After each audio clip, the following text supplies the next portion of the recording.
I'm also tired of being broke and living paycheck to paycheck. All right? The flex is you're 40 and you got $250,000 in your bank account, and you could tell your boss, like, yo, F you, I'm not going to work. That's the flex. 80%, I'm doing retirement, I'm doing savings, I'm doing best practices. 20%, I'm wilding out, I'm doing whatever I want. Money gives you options. It's not just to buy Benz. Those jeans can wait, all right? Take care of yourself first properly. Right. Like, pay your bills, then get the extra stuff.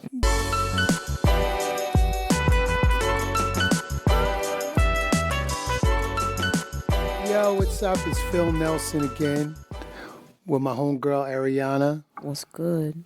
The Stack Project podcast presented by Qudrop.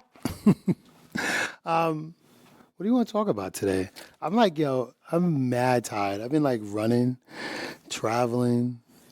I've just been mad tired. So if I'm a little off my game today, you know why. But what do you want to talk about today?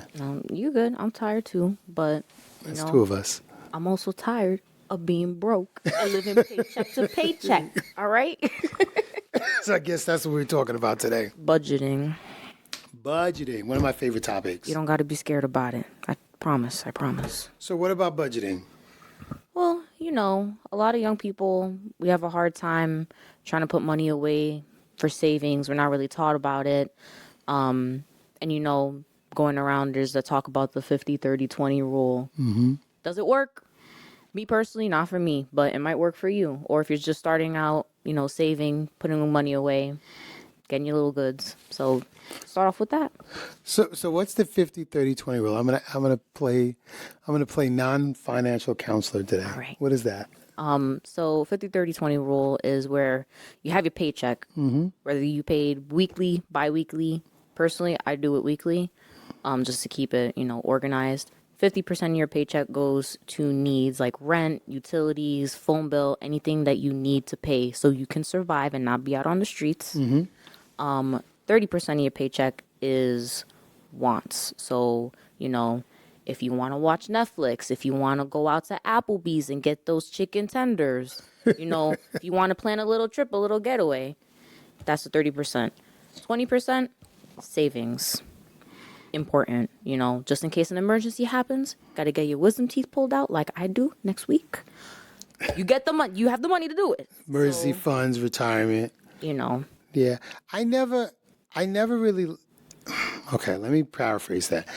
I never really liked the 50-30-20 for everybody. I think it works for some people, but I think if you're a young person and you don't have steady income, or you're like 90% of the people in America who live in paycheck to paycheck, I just don't think it works.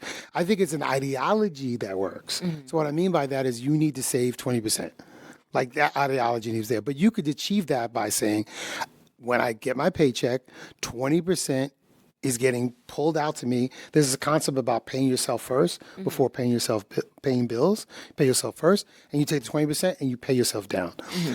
I think that's much more a rationale, only because I think as a young person, you just have so much going on. Like you said, like you got your wisdom tooth needs to get pulled out. Like, so now you got to come up with that. Then I know you're looking to get a car. So where's that money coming from? So I just think that the concept of saving 20% makes sense, but bucketing it's not always the best for some people. Some people can do it. Other people, it doesn't work. It's not a negative. Like, I feel like most financial rules make sense because I'm on board with anybody who could be like, what do I need to do? What's the finances need to look like? But if it doesn't correlate to something that's goal specific, then you're just spending money. So it's really important to really bucket your money. And that's really what the concept is about. Bucketing for emergency funds, for vacations, for medical bills, for flying for funerals, for vacations, retirement. Just off the top of my head, that's buckets. So you really want to save for buckets. I think that's a little bit easier, which allows you to be more fluid. And I think in today's world, with tariffs and with people losing jobs, people gaining jobs, side hustle, side culture, I think that it's much more fluid to have to do buckets to me. And I agree with you where it is definitely not for everybody. And like I said before, me personally, I did the math and I put like 54% of my paycheck away to savings. I'm a little crazy, but I grew up, low income. I've struggled before. I don't want to get to that point. So I'm very, Feel you. very frugal, cheap even. It's not cheap. It's frugal. I mean, I don't take it as an insult, I know, but I like people saying frugal. Or Oprah used to say you're temporary out of cash. I like that. You're temporary out of cash. I'll do it for you. Do it for me. Do it for the city. What I say? Do it for the city. Do it for the city? I'm doing it for me. But I do feel like it's a good introduction on how to manage your finances, especially if like you're coming out of high school or if you're Agreed. coming out of college and you have that first-time job. I mean, not first-time job, that full-time job. So you have a salary and it's a lot higher paying than a part-time job or temporary seasonal. So it's a good like backbone. But once you start actually, getting into gear and, saving up more and more, maybe after the 10th paycheck, you're like, maybe I could put $100 more into savings. Maybe I Correct. could cut down on the needs. And, I haven't watched Netflix in 2 months. So why am I paying this bill? So it is adjustable. It is adjustable. Yeah, that's why I like it in buckets. And, the thing with budgeting that I think most people don't understand is I think that there is a level of discipline that you got to have. So, and you can't be on social media watching these fake influencers on a yacht that they rented for 10 minutes saying they own this yacht. Like, that's not going to cut it. You really have to not. Like, you look at anybody who really makes a lot of money or is really good with money, not makes a lot of money, who's good with money, they kind of don't care about other people. But to me, as a young person, that's super hard, right? Because you're young, you're like, yo, they got the whatever, they got this gear, they got the new, they driving a foreign, whatever. And you're like, you really want to, like, keep up with the Joneses, but now it's keep up with the Kardashians. You want to do that, but that's not the flex. The flex is you're 40 and you got $250,000 in your bank account and you could tell your boss like, yo, F you, I'm not going to work. That's the flex. Yeah. Let me tell you, I've done that. That's the flex. I've done that. I know people have done it and I've been able to do it. Thankfully in my career, they'd be like, yo, holla, I'm going home, like whatever. To me, that's the big effect. So you have to really be disciplined to be able to say, I don't really understand your wants and needs. And do you need that $300, essential hoodie? But then it's a debate, right? Because if you're in the fashion, you're like, well, I want to spend that. Yeah. And see, then that's the thing about like, especially with social media, is that we're constantly showing like, oh, well, you need to buy this and you need to buy that. And then, you can even talk about like influencers and parasocial relationships. Right, because right. you're constantly being told by this person that you watch and admire, like, oh yeah, you need to buy this $500 bag that is probably going to break in 2 years, but who cares? Because I bought it. So like that definitely does play a big part in how, like young people spend.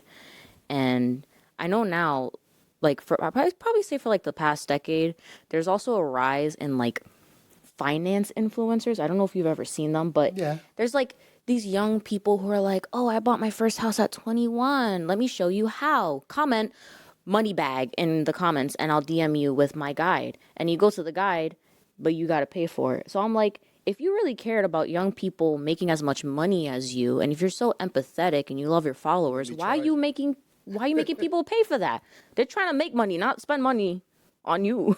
That doesn't make any sense. And then they did this report. I don't remember who did the report, but they said like 84% of financial influencers are giving wrong information. Yes. Yes. And then some of them, their background is, they have a rich mommy and daddy.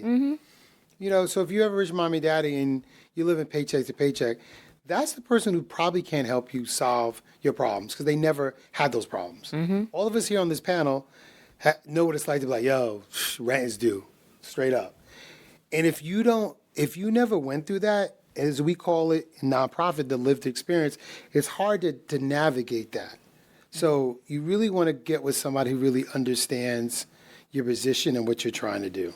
Yeah. And I mean, shoot, like I said it before earlier, it's like, I grew up low income, so I know how, like, where to put my money where it counts, especially like watching older people. And like, I don't know, maybe it's just a city thing, but I feel like if you grew up in a city, it's very common especially from a young age, to be like, oh, well, how much do you guys pay for rent? How much do you guys pay for rent? Like, we're very money conscious. And it's not a bad thing, because I know some people are like, oh, that's kind of, that's kind of a personal question. If someone asks me how much I pay for rent, I don't mind telling them, because that's just how I grew up. And, New York City, it is a very, like, monetized place to live. So it's just that mindset. It's like you need to grind. You have money on your mind constantly, but not in a bad way. It's just, you're thoughtful about it. You need to put it where it counts. Yeah, I think money has historically been taboo, especially on a class level. Mm-hmm. But I think that because a lot of I wouldn't say your generation, but your generation saw your parents through 08, 09 recession.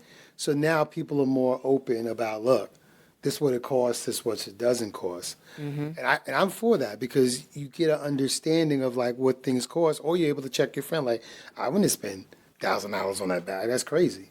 Yeah. So I think that's super important. But I think it's important to really, say what you want as, how do I describe? I think it's really important to be disciplined, to know your needs and wants. And I think if you don't know that, and it doesn't mean you don't buy that's a Supreme sweater, that Fear God hoodie. It doesn't mean you don't do that, but it's like you got to be like, look, 20% is going to go to that, and 80% I'm doing retirement, I'm doing savings, I'm doing best practices. 20% I'm wilding out, I'm doing whatever I want. Mm-hmm. And I think that's the clip that young people are not seeing, because you could talk to any older person and they'll say, well, do they remember the 10 items they bought when they were 22? Mm-hmm. But they remember the 20,000 that's sitting in their bank account that they can go on vacation. But a lot of times they don't remember that items, and I think that's what happens a lot too. Mm-hmm.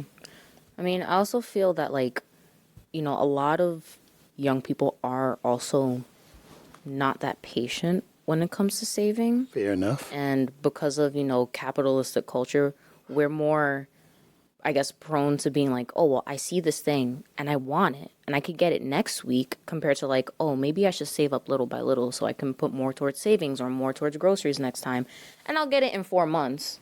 But, a lot of us aren't that patient. Yeah, I mean, I can't help with the patience. I can help with the mental thought process of, you're going to feel better when you're 30 and you have 20, 50,000 in your bank account, and versus you look in your closet and you have 10 shirts. Like, you're going to remember those shirts, but 10 years from now, you're not going to, if you even still have those items. Yeah. See, and then that's the thing, like going back to, I guess, the last podcast that we did, talking about like, the older generation's criticism on us. We feel like we don't have a lot of time. Like, we're running out of time because, we have older people being like, oh, well, when I was 20, I had 4 kids and a 4-bedroom house. And we're like, well, that's good for you. But groceries, $200 groceries was worth probably like a month's or 2 groceries for you. So it is very different. And I think that, remember, I'm pro youth and semi-pro adult. I think that what happens is the adults don't remember that it's a different world. Yeah. Like, houses were 100,000. Mm-hmm. You get a regular job, one income, you can get a house.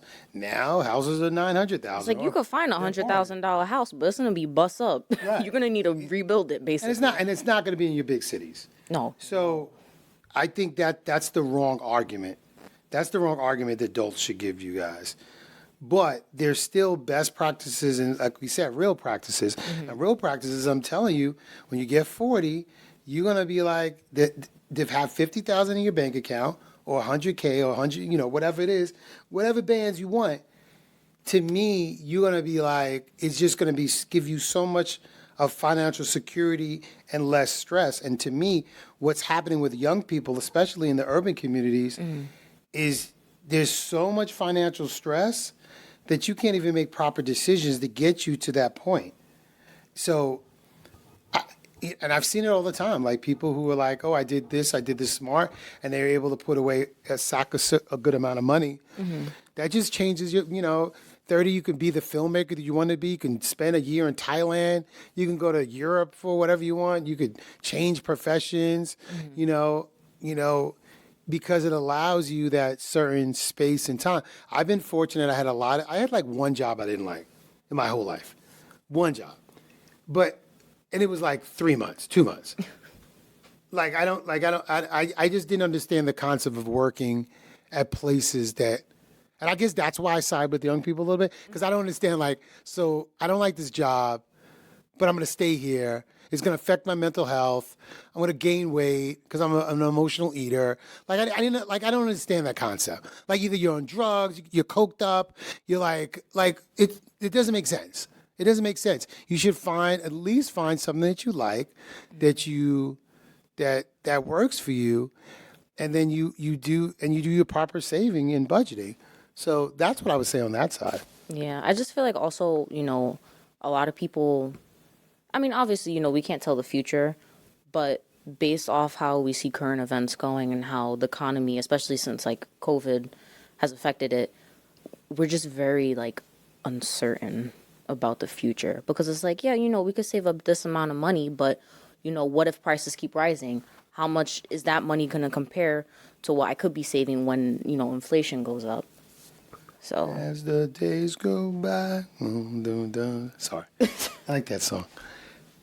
Yo, I don't know. I can't tell you. I can't predict the future. I tell people, here's what I tell people. You need to have an emergency fund, which is 6 months of your savings. In this economy, you want to do 8.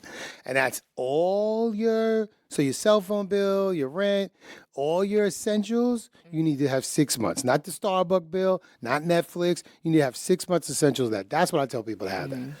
Because you just don't know where things are going. And it's not even a political thing. It's to, cover your ass. You want to make sure that you. One of the things that I talk about, when they talk about financial literacy, one of the things that I talk about is you can't separate the emotional aspect from finances, right? That's why it's called personal finance, because it's personal. And what people do is they try to separate it. So I'm like, you want to avoid those pitfalls or those landmines, you need to have an emergency fund. I don't care if you're making $50 an hour. You want to save, you want to get that, because that is going to, if you lose your job, you're going to have 6 months. You good money. You're like, yo, that's 6 months to think about. You're going to move back home. You're going to get another job. You could pay your rent. That's 6 months of let me think this through, right? Hopefully you get unemployment. But what happens is people they lose their job, and they got $1,000 or $500 in their bank account because they've been buying it on crazy stuff. And so what I'm saying is you could buy the crazy stuff, but just understand that if something happens to you, fucked up in the game. Yeah. You know what I'm saying? You could be messed up in the game. So for me, I try to tell people, one of the best things that young people could do is don't worry so much about certain things, but you should worry about how to plan. How am I planning my future? What am I doing? I don't care if you do 20% of planning and 80% week wilding out getting lit. It doesn't matter to me. But that 20% should be, this is what I'm trying to do. Emergency fund, getting a better skill set for your career, open up a business, whatever it is. But I think that is all part of it. So it's not a one-sided answer, if that makes sense. Yeah. I also feel that, saving is also hard, too, because, depending on how much we're paid. Because even if someone did follow the 50-30-20 rule, it's okay, let's say, hypothetically, you have the most crappiest job on the planet, and you get paid $100 a month. $20 savings is not a lot. So, I feel like that could be something that, I guess, damn it, this is the freaking word that I was trying to remember last podcast that I can't. Compound? No. It just makes you feel bad, not hopeful. Sad. Unmotivating. It just unmotivates you. Okay. It unmotivates you. Because you're like, I could put away more, but I have stuff to buy. So, maybe that makes people just, be like, oh, there's no point in saving. There's no point in saving. I'd rather spend them $20 on something that'll bring me joy for my mental health rather than save. But then that puts them in a pit because then it's like, okay, well, what if you need that $20 for emergency gas money or something? An emergency is going to happen. Yeah. That's the thing. Emergency always happens. As you grow older, you could talk to, there's not one person who hasn't had an emergency. It's how they deal with it. I was gonna say, especially now with like healthcare stuff, it's like you are gonna need that money. So make sure you save because your body is not. Well, health is the new wealth. Health is the new wealth. Like being a doctor? No, like- there's a concept. It started a couple of years back because I'm in like the health movement. I wouldn't say I'm the health movement, but I'm involved in the health movement. And health is the new wealth because I can work all day, but if I literally go like 6 months of no work, then what happens? Loss of income, Yeah. loss of stuff, loss of paying bills, and that's why people say health is the new wealth. And we're definitely going to do a podcast about healthy eating and eating on a budget healthy. Okay. So we definitely need to talk about that. I know you're gonna have a lot to say. Yeah, You be because- telling me all the remedies, and I'm like, I don't know if I'll Because work. McDonald's is not a McDonald's good is look. trash. It's not a good look. McDonald's is not a good look. But then fast food is expensive. Oh, I don't want to go down a rabbit It hole. is, and they make it smaller. Smaller portions now, and it's less. Bro. It's not good. It's not a good look. But you got to look at all those things and all those factors. So as a young person, you really want to, 80% do what you want to do, 20% plan. That's my thing. You don't have to do 50, 30, 20 rule. It's 80% do whatever you want, 20% plan. Okay. So, in your opinion, if you had like a group of 5 just graduated college students and they need help with budgeting, what would your advice be? As far as like, They have a job or they don't have a job. some have jobs, some don't, some have part time. So the ones who have jobs, I would say they would, if their employer has a 401k retirement plan, you want to do it with a match. If they have a match, you want to max it. I don't care. Because when you're 40, you're going to be like, oh my God, I got all this money from doing this stupid thing I did a long time ago. And I didn't even know where the money went. Because the money just goes, it compounds interest, and you're like 40, you look like a genius to your friends. For budgeting, I would literally write down your bills, right? I'd write down all your bills, and I write down everything you spend and see what you can cut out or what you can reduce. And then I would stick to that. And I would say, I would do this as an experiment. Try it for 3 months. See if you can feel like that. And then the extra money, you're going to throw it into an emergency fund or a retirement. Index fund, 401k, I don't care what it is. You're going to throw it into that. And then that's the 2 things that I would do. And I wouldn't do everything else. I'd be like, not that I don't care about anything else. I just think that's an exercise that most people don't do. So I sit with young people, elder people, adults. Most people they don't know what they spend on a monthly basis. Where if you ask me, I could tell you exactly what I spend on a monthly basis to like the dollar, to like the cent. And if I'm over a month, it might be I may be off by like $10 because I forgot it. Because when I'm buying, I am literally mentally going through I'm literally auditing myself. Like, is this worth it? Is it not worth it? And if I do $10, is it coming back? Am I making $50 from this and making back? But I've been doing it for so long, I just don't know I don't know how to do it any other way. So those are the examples I would do. I would just do that. And if you're not working, shack up with your friends or live at home. Yeah. This whole thing about I'm living to be free. If you live at home with your parents and your parents are saying you don't have to give rent or maybe $100, you know how much money you can make? Say you're making $2,000 a year, $2,000 a month, and you're giving your parents $1,000. Let's just round it up to 2. 2,000 times 12 is 24,000. So in 2 years, you got $50K. Yeah, honestly. 50,000. I think about when I used to live with my family in the city and I was, going to college, had a part-time. I could have saved so much money. I mean, granted, I paid like, $120 for a bus pass, but I'm just like thinking back, I'm like, I want to fight my 18-year-old self, 19-year-old self. I'm like, what are you doing? What are you doing? Even though you're making like, okay, maybe $800 a month. Yeah, but 800 times 12 is 800. 8 is 9,000. It's almost 10 grand. Yeah, and I didn't pay rent. So even if you put 5 times 4, it's 20. In 4 years, it's 20,000, and that's without putting into a compound interest vehicle. So if you're staying with someone and you got a job and you don't pay rent, you better put some money away, because by the time you move out, you are going to regret it. Trust me. And then and if you shacking up with a boyfriend or girlfriend, I keep it a buck too. I'm like, yo, if you making 20,000, he making 20,000, yo, that's 40,000. Y'all put up some agreement together that's legal binding. That whatever y'all put this in a compound interest calculator. If y'all break up, great. You leave it. He gets his portion, you get your portion. But either way, you're financially ahead. You're financially ahead.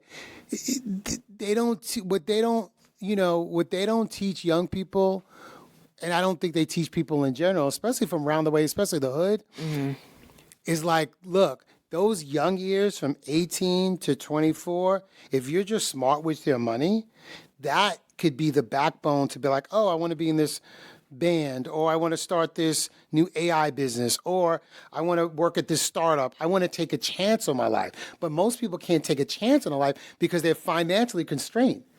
So they can't take a chance. So they're like, I got to work that 9 to 5 because I can't, but I really want to try this creative job. But they can't because I got to make the bill. The creative job is paying less, like 40% less. So that's why they get tied up. So I tell people this allows you, I tell people this is what I've been teaching for years. Money gives you options. It's not just to buy a Benz.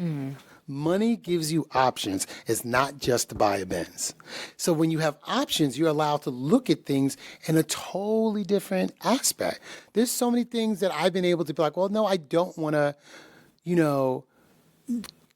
don't want to do that profession, or I don't want to work with that individual. I don't want to work with that group because I had the money to be able to say, yeah, let me think about this, makes sense. But if the pockets is, your pockets is tight, and the money's tight, you like, yo, I got to do it. Yeah. And we've all done it. We've all been in situations where like, but you like, it's a check. And then you realize 3 months later, like, I know I should have did that. It was the worst thing to do because it was a check. See, and I feel like colleges, they should do, the same, because I know like some colleges, they have like freshman courses that like are mandatory in order for graduation. Like they should have that for like, I don't know, like beginner finance classes for freshmen, and then maybe like a refresher once they're a senior. So that way it's like, because a lot of stuff changes in 4 years. So then that way they're prepared, so they can start in the beginning to like start saving little by little, maybe get better at it. And once they're a senior, they're like, all right, I have this much saved up. I learned some new things. I can go out in the real world, maybe invest in something, maybe save up even more now that I got a degree and a full-time job. It is important that we learn that, and we're not taught that. And even though yes, we're giving like free resources, like for example, like what you do at the colleges, and just the whole, I guess, backing of like Qudrop and Stack is to give young people resources, and that knowledge is like a lot of young people are not going to go out of their way really. Correct.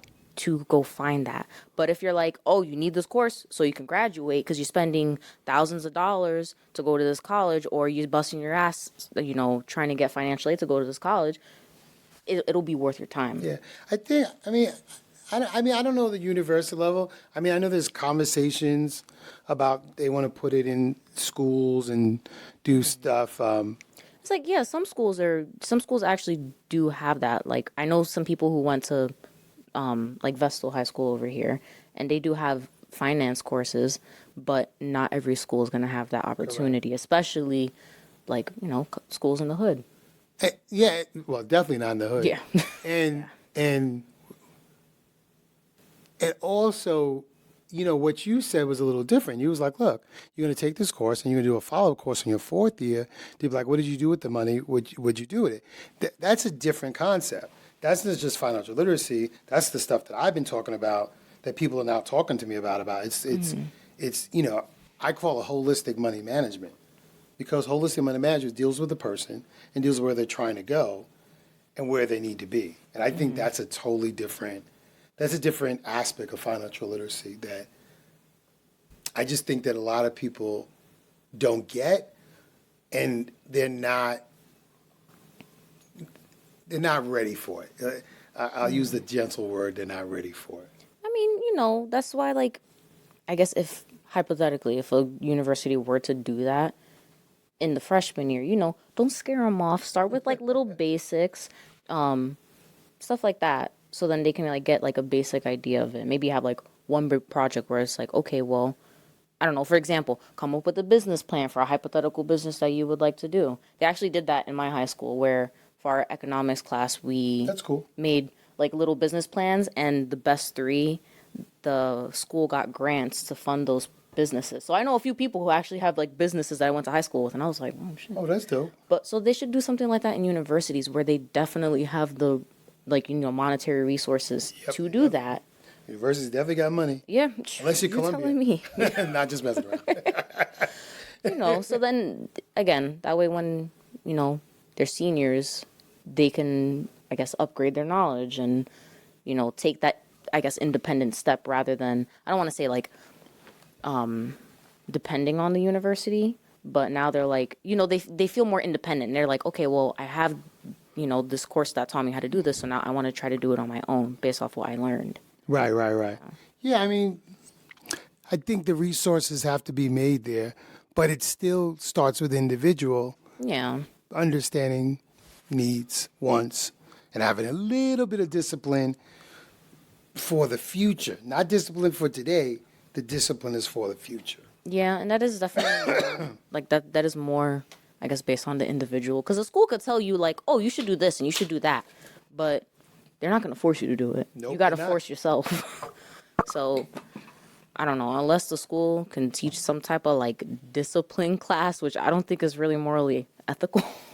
Nah, they're not going to teach discipline class. You know, you just want to be better for yourself. Yeah, I in your mean, future. you know, but then you get into, you know, then you get into consumerism, minimalism, you know, advertising.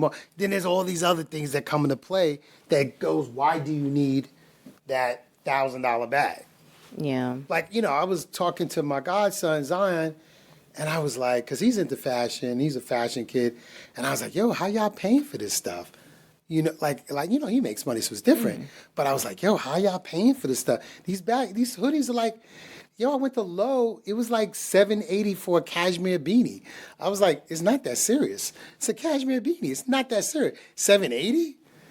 I was like, yo, and then there's like some other brands. I don't know all the brands, like Stussy, of course, but he was telling me some of these other brands, and I was like, so, you know, I'm on the site. I know some of them, but I'm on the site, and I'm like, yo, those jeans are like $900. Like, they're a pair of jeans. I can't even fathom buying jeans over $30. Right, honestly. the jeans are $900. It's crazy. So I'm like, yo, you saving up, like, you saving up $900? I'm like, you better be a still lot. wearing those same pair of jeans when you're 86 years old, That's a because lot. they better be worth it. That's rent. That is literally That's what I'm rent. saying. And so I'm not saying not to do it, because if you're into fashion, you're into style, you want to do it. But I just think you got to be smart about it. You know, unless you could resell those clothing, like some Supreme stuff and some Nike Jordans, you could go in the resale market. But a lot of that stuff, if it's just like the clothes that I bought, like, I'm just like, you don't remember it. You're just like, you don't remember it, but you want to be in style. And, you know, and I don't knock it, because the hood, you got to be in style. You got to have flavor, you know, a shirt with a team. What do you say? The shirt with a team is a, remember Kanye's line? What do you say? Shirt with a team that is clean. I forgot what he was saying. When it all falls down, it's still one of my favorite songs.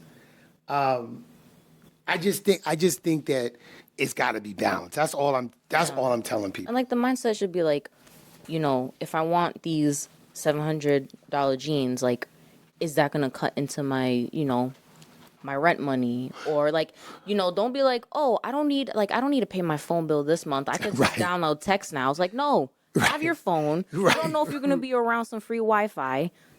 Pay your phone bill. Those jeans can wait. All right, take care of yourself properly. Right, like pay your bills, then get the extra stuff. But I think the other route is I gotta have it, and it's a gotta have it culture. And again, I'm not knocking it. I'm just telling people, because I was like everybody else. You know, I had nice shit that I used to wear. You know, what else you gotta have? You gotta have a place to live. That's Right. kind of necessary. But some people ain't thinking about that. They just like, you know, he gonna pay for it. That's another conversation. Or she gonna pay for it. So that's another conversation too. So we're gonna get into that. You know. All right, so we talked about budgeting today. So, let's wrap it up. Here's the thing. Here's what the takeaway is, right? Remember, this is best practice, real practice. You want to be able to be comfortably long term. 30 years old, 40 years old, 50 years old, 60 years old. You want to be comfortable long term. You have to find a way to understand your needs and your wants, and each person is different. Maybe you got to have that Starbucks. You don't, right? But maybe you have to have that Starbucks. That's fine. But make sure it's a part of your plan. Once it's part of your plan, stick to that plan. Make sure at the end of the month, if you have a job, I don't care what job it is, there should be some money extra left over. If there's no money left over, then feel free to reach out to a Q advisor on Qudrop and we'll help you. But that is a takeaway. You should have that. And don't have this good versus evil with budgeting, spending or not. It's got to be what works for you. That's the basic thing that we're going to leave you with for this episode. Like, it's not going to, it's not going to happen in a day or two. It's not going to happen. Right. Especially if you start, young, which do advise, because the younger you start, the more, the more of a chance you have at getting ahead in your savings. But, you're going to mess up a bit, trip, fall.